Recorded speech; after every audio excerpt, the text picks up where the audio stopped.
So what should you do when he doesn't want to sleep with you anymore? 10 years na kayong nagsasama pero parang lumamig na ang samahan niyong mag-asawa.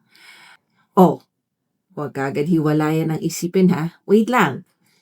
Kung yun yung nararamdaman mo, here are 3 things you need to know if you feel like your spouse has become just a roommate. Hindi lahat ng paglalamig sa relasyon ay pare-pareho. May iba't iba itong pinagmumulan. Yung una ay yung punishment. Ito yung parusa. Ito yung withholding affection para saktan ka. Para ipakita niya galit siya.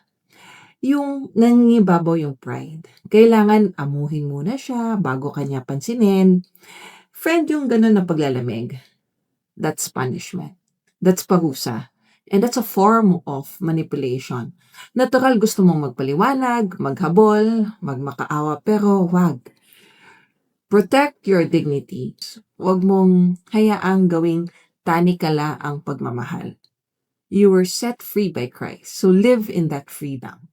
And also, your body is a temple of the Holy Spirit. You are not your own. You were bought at a price. So kahit ginagamit niya yung intimacy as punishment, tandaan mo, hindi dito nakatali ang value mo.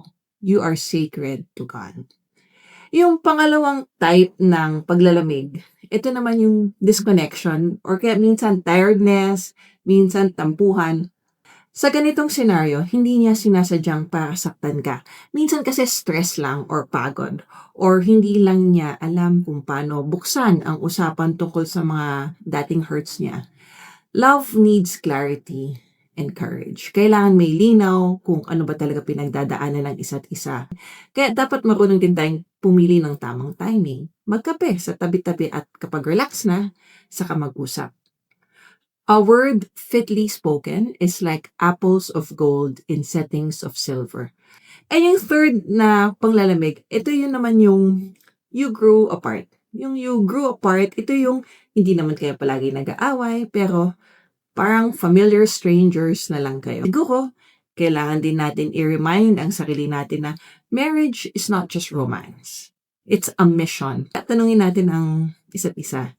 Ano bang binubuo natin? Ano bang pinapagawa ng Diyos sa atin bilang isang team? So in case you're going through this phase, try asking yourself, which of the 3 P's is my spouse right now? I hope reflecting on this would help you and I understand our situation there and give you a gentler way to see where your marriage is at the moment.